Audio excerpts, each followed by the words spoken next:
Welcome viewers, welcome to Vidhyalakshmi YouTube channel. So previous video la nama paathanuடைய continuation தான். இப்போ நம்ம பார்க்க போறது plus 2 refresher course module chapter number 13 preference. So இதுக்கு முன்னாடி previous 12 chapters பார்த்திருப்போம்.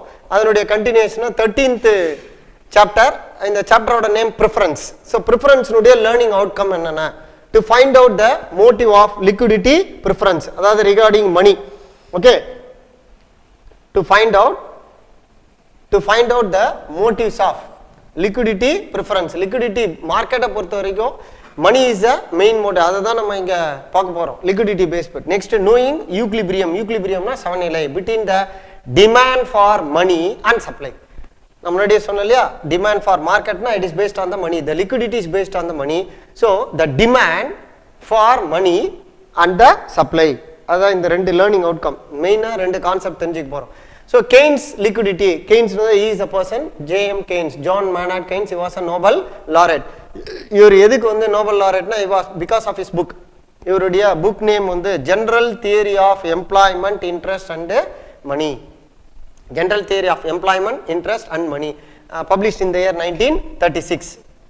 So the liquidity preference, இதுக்கு வந்து இன்னொரு பேர் இருக்கு, Keynes liquidity theory of interest or monetary theory of interest.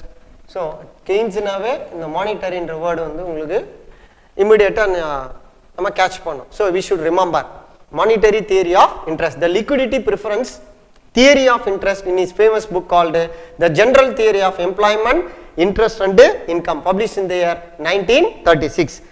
சரி சார், இதை நாம ஏன் போறோம், because we need to introduce இந்த பாலிசி யார் கொண்டு வந்தாங்க அப்படின்னு இன்ட்ரோடியூஸ் பண்ணல. he was a person, he was a Nobel laureate, born on January 5, 1883 and expired, deceased on April 21, 1946. he was an active trader and futures. So இதுல இது just ஒரு introduction, அவரை பத்தி நம்ம ஒரு சின்ன இன்ட்ரோடக்ஷன் தெரிஞ்சுக்கிறோம் நம்ம. Okay, next interest. First interest நான் வட்டின்னு சொல்லுவோம் இல்லையா, இது என்னன்னா it is a reward. According to him it is a reward. According to Keynes, interest is purely a monetary phenomena. It is a monetary phenomenon because the rate of interest is calculated in terms of money. The interest ன்றது எதை base பண்ணுது, it is based on the money. இப்போ பேங்க்ல ஒரு minimum amount deposit பண்றோம் for a period of 1 year அப்படின்னா the rate of interest is based on the money. அதான் நம்ம இங்க அந்த ஸ்டேட்மெண்ட் இங்க பிரசன்ட் பண்றோம். According to Keynes, interest is purely a monetary phenomena because the rate of interest is calculated in terms of money. Next, to him interest is the reward. முதல்ல சொன்னேன் இல்லையா, already I said it is the reward for parting with, எவ்வளவு use பண்ண, parting with liquidity for a specified period of time, maybe 1 week minimum. bankல depositன்றது minimum 1 week to 10 years, maximum 10 years. and the duration, the duration தான் இங்க நம்ம fix பண்றோம். so to him interest is the reward. இந்த point நல்லா ஞாபகம் வச்சுக்கோங்க, it is a reward for parting with liquidity of a specified period of time. okay, this is a interest. இந்த interest உடைய ஸ்டேட்மென்ட் பிரசன்ட் பண்ணவர் J.M. Keynes. okay, meaning of liquidity preference. number 2, meaning of the liquidity preference.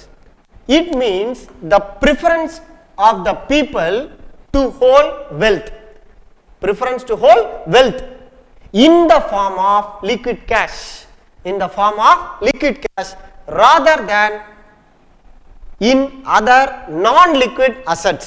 liquid na cash ரெடியா வச்சிரா, liquid cash சொல்லிரும். suppose property na அது எல்லாமே எதுல வந்துரும், non-liquid asset like bond, security, bills of exchange, land, building, gold, etc. இது எல்லாமே எதுல வந்துரும், non-liquid liquidityல சேர்ந்துரும். so liquid cash na directly some lakhs of rupees. இப்போ இதே பேங்க்ல வச்சிருக்கோம் அப்படினா we will get the deposit slip.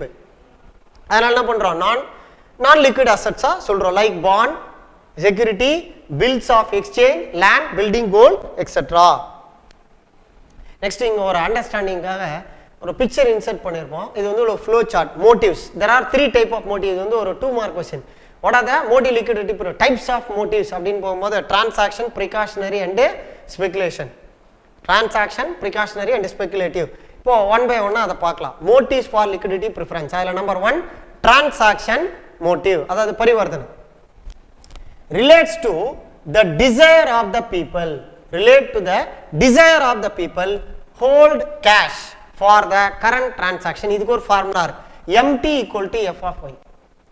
MT equal to F of motive. M represents motive. அதில் வந்து T னா transaction, function வந்து Y represents income. இது நமக்கு நல்லா தெரியும். T equal to transaction, F equal to function, and Y is the income. இப்போ இதே வந்து precautionaryல என்ன சார் வரும்? MP equal to F of Y. டிரான்சாக்ஷன்லயும் precautionary என்ன டிஃபரன்ஸ் வரும்? இங்க நல்லா கவனிங்க. desire of the people to hold cash அப்படின்னா அது டிரான்சாக்ஷன். இங்க வரும்போது unexpected or unforeseen expenditures அது precautionary, முன்னெச்சரிக்கை நடவடிக்கை. எதிர்காலத்தில் வயசாகும் போது எனக்கு பென்ஷனாக இது பண்ணலாம், ஒரு நோயில் வந்து படுத்தினா அதுக்காக நான் வந்து ஆஸ் அ ப்ரிகாஷனரி மெத்தட் முன்னெச்சரிக்கை நடவடிக்கையா, such as example sickness, accident, fire and theft. மேஜராக இந்த 4 ரீசன்ஸ் தான். Number 1 sickness, number 2 accident, number 3 fire and theft. இந்த 4 காரணத்துக்காக நம்ம பண்ணுறோம் preserving the money. Next, third one speculative motive relate to the desire of the people to hold cash in order எதுக்காக take advantage of market movement. speculation இதெல்லாம் வாலண்டியர்லாம் ஒரு ஷேர்ல போய் invest பண்றது regarding the future change in the price. இப்போ விலை கம்மியா இருக்கு அப்படின்னு ஒரு ஷேர் வந்து 10 rupees அப்படின்னு ஃபியூச்சர்ல இது 100 மாறலாம், 1000 மாறலாம் அப்படின்னு. அப்ப என்ன பண்ணுவோம்? we will get more share from it. அதுதான் நம்ம இங்க price of bond and securities in capital. MS equal to F of I. F I na inga interest. S represents a speculation, F function. As we already know, M is a motive, S represents speculative, F function and I is a interest. இந்த மூணு ஃபார்முலாவை நல்லா வந்து தரவு பண்ணி வச்சோம். First formula MT equal to F of Y, Y represents income, MP equal to P represents precautionary and speculative வரும்போது MS equal to F of I. Next, determination of the rate interest எது தீர்மானிக்குது? according to the Keynes, the rate of interest எதை base பண்ணுது? it is determined by the demand. It is determined by the demand for money and supply of money. If more goods are needed in the market, automatically the price will increase. Okay, இது நமக்கு ஜெனரலா பேசிக்கலா நமக்கு நல்லாவே தெரியும். the demand for money is liquidity preference. இந்த இடத்துல மெயினா வந்து மார்க்கெட்னாவே liquidity னோ எதை மென்ஷன் பண்ணுவோம்? மானிட்டரின்னு பார்த்துருக்கோம். அப்போ money is the main demand.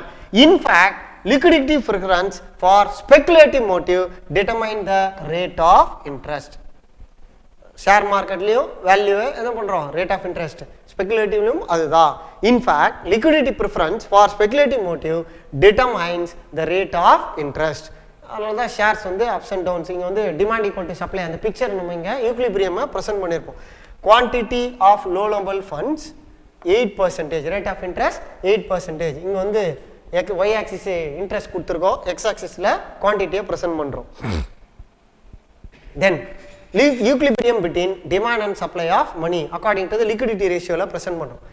The equilibrium between liquidity preference and the demand for money determine the rate of interest. According to the equilibrium na samanilai between liquidity preference and demand for money, edu determine the rate of interest. Edu determine panudinga? Rate of interest da determine panudhu. In short run, the supply of money is assumed to be constant. Short run la adu constant ah irukum. LP, liquidity preference. LP na inga liquidity preference is a liquidity preference curve. M2 shows the supply curve of money to satisfy the speculative motive. இப்ப நம்ம previous நம்ம அந்த 3 speculative motives பார்த்தோம்ல. What are the motive? Transaction, precautionary and speculative. அதான் இங்க formula. The total demand for money MT plus MP plus MS. Next, இப்போ நம்ம ப்ரீவியஸா இந்த ஃபார்முலால இங்க என் பண்ணியிருப்போம். ஆக்சுவலா என்ன ஃபார்முலா? மோட்டிவ்ஸ்ல வந்து இந்த 3 மோட்டிவ்ஸ் பார்த்துறோம். MTனா motives of transaction, MP motive of precautionary and motive of speculative. இது நல்லா கவனிக்கணும். MT அண்ட் MP எதை பேஸ் பண்ணது? மணி பேஸ் பண்ணது. ஸ்பெகுலேட்டிவ் மட்டும் இன்ட்ரெஸ்ட் இங்க பார்த்துருப்போம். It is based on the interest. அதனால தான் அந்த ஃபார்முலால ms equal to f of I ன்னு போட்டிருப்போம். அதை இங்க ப்ரூவ் பண்றோம் நம்ம இந்த இடத்துல. நல்லா கவனிங்க. mt and mp are influenced by y. y represents income. y னா என்னங்க? income. y is income. The sake of understanding the s மட்டும் பாருங்க. Consider the demand for money. The supply of money at equilibrium point. In reality, interest rate is also influenced by national income. அல்ல speculative, எதிர்பாராதமா அது வந்து என்ன பண்ணுது, தேசிய வருமானத்தை வந்து இன்க்ரீஸ் பண்ணிடுது. And commodity sector equilibrium. கமாடிட்டினா goods. If the supply of money is increased, நல்லா பார்க்கணும் condition, increase from OM2 to OM4. Previous picture OM2 equal to OM4, the interest would decrease from OI to OI4. Okay, OI to OI4. So இதுல இந்த formulas நம்ம தரவா இருக்கணும். MT small letter plus MS plus MP. நல்லா கவனிங்க, நான் இங்க மாத்தி எழுதிருக்கேன். ஆக்சுவலா என்ன வரணும் இங்க? precautionary, next speculative. Okay, for three functions formulas நல்லா தெரியும் நமக்கு. MT equal to F of Y, income. Next, MP equal to F of Y, MS equal to F of I. இதை பேஸ் பண்ணி நம்ம ஆக்டிவிட்டி பண்ணலாம். So what are the activity? ரொம்ப சிம்பிளான activity. ஏன்னா இந்த ரெண்டு சாப்டருமே, அதாவது chapter number 12 and chapter number 3 பார்த்தீங்கன்னா வெரி வெரி சிம்பிள் சாப்டர்ஸ். இந்த ஆக்டிவிட்டிஸ் பண்ணோம்னாவே இந்த சாப்டர் நம்ம தரவு பண்ணிடலாம். அங்கே ரெண்ட்டை பற்றி பார்த்தோம், இங்கே லிக்விடிட்டி மானிட்டரி பெனிஃபிட்டை பற்றி பார்க்குறோம். த மோட்டிவ்ஸ், அந்த 3 மோட்டிவ்ஸ் தெளிவாக பார்த்தேன். லிக்விடிட்டி, ப்ரிஃபரன்ஸ், என்னென்ன? Transaction, precautionary and speculation. Next, the determinants of interest. எது determine பண்ணுது? which is a determining factor. எது determining-னா தீர்மானிக்கிறது. எது தீர்மானிக்குது? rate of interest, demand தான். so the demand in the market, supply of money in the market determine the rate of interest. assessment, இதுல நம்ம என்னென்ன படிக்க போறோம், கொஸ்டின்ஸ் எழுதி பார்க்க போறோம்னா the meaning of liquidity preference. இந்த இதுக்கான ஆன்சர் நமக்கு இந்த வீடியோலயே இருக்கு, ப்ரீவியஸ் ஸ்லைட்ல இருக்கு, அதை ரெஃபர் பண்ணிக்கோங்க. What are the 3 motives? இதை திருப்பி ரிப்பீட்டடா நம்ம ஃபார்முலாஸோட பார்த்தோம். 3 motives. Next, the Keynesian theory of interest. அவருடைய theory, JM Keynes, John Maynard கெய்னுடைய தியரி ஆஃப் இன்ட்ரெஸ்ட் எல்லாமே நமக்கு இங்கேயே இருக்கு. With the help of your textbook, இது ரெண்டும் நல்லா go through பண்ணீங்கன்னா you will become a master of the preference topic. And finally, I say thank you to all for watching our video. Thank you all. Keep watching our videos.